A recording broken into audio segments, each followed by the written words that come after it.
A very warm welcome to respected sir and all my dear audience. My name is Adi Manchekar, registration number 19BAT032. I am here to elaborate on the topic software engineering principle and its practices. So let me start by quoting a quote said by Ken Beck.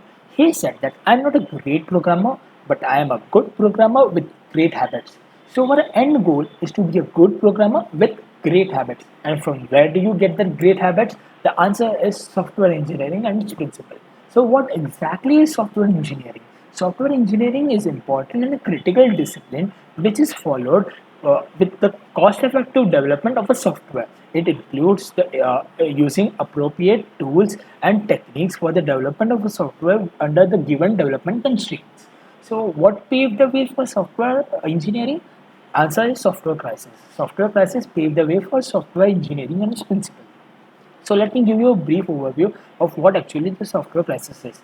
As you can see, as the complexity or the size of the project increases, the size, for example, from the small project towards moving towards the operating system, that is the real world projects or distributed systems, as the size increases, the complexity also increases. So at that time, small projects can be made by individual developers, but when it comes to the large project, it requires a team, many developers collaborating together with the help of software engineering and its principle to make a good and great software with well documentation. At such times, programming effort doesn't count.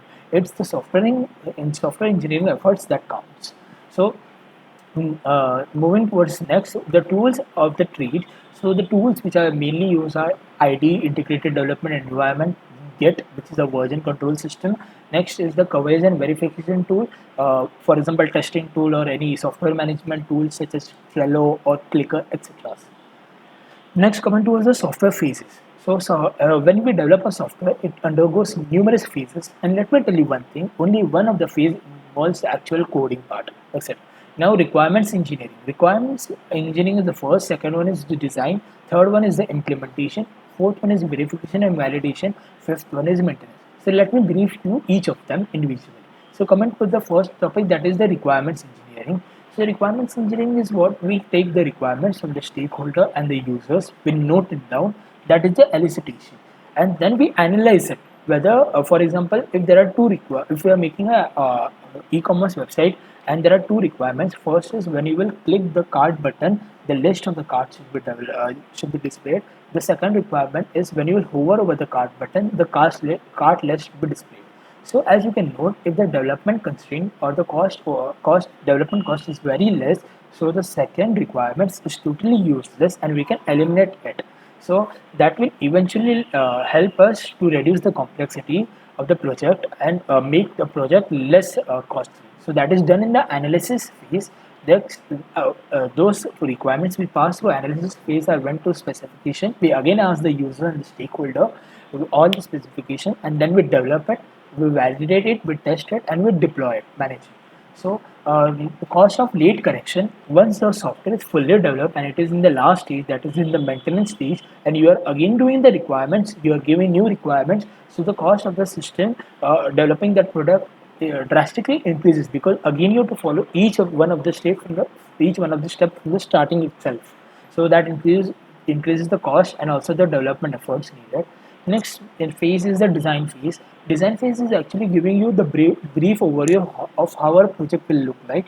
What we do is we divide our big project into small components and we design it.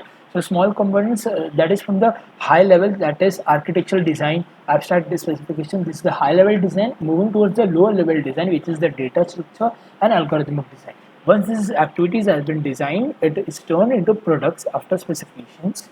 So this from the high level products to low level products. Next phase is the implementation phase. So implementation phase is where the actual coding is done. So implementation phase has four principles. Four principles that must be followed. First principle is reduction of the complexity.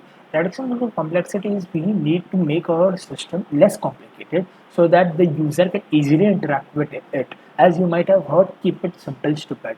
So we need to keep our interface of product or software easy to use so that everyone can use it. Next is anticipation of diversity. As you know, different libraries keep on updating, so we need to keep our product, our software up to date with those libraries. So that is the anticipation of diversity, so such that there is no dependencies issues between our libraries being used. Next is the structure for validation. We need to develop a software which can be easily tested and validated. Next, last one is use of external standards. So external standards such as the naming conventions such as camel case, snake case, this differs according to companies to companies. The second last phase is the verification and validation.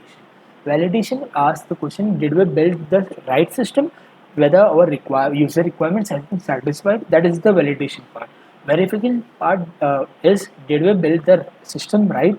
This differs according to the domain in which we are developing it. Health domain has different verification constraints. Bank domain has different verification constraints, and there are mainly three types of testing: unit testing, integration testing, and testing the system as a whole. Next, coming to last phase, which is the maintenance phase. Once our software has been fully developed, we deploy it to a real world, and there can be bugs. There can be user can request new features. There can be also any environment change. There can be new libraries have been came in, or the existing libraries has been updated. So we need to cope up with all those requirements, and that is the maintenance part. Maintenance is one of the fundamental activity, but the cost of the maintenance is more. So there are three maintenance activities. For the first, for the bug reports, we mainly use the corrective maintenance. For the feature request, we mainly use the perfective maintenance, and for the environmental change, we use the adaptive maintenance. Thank you so much.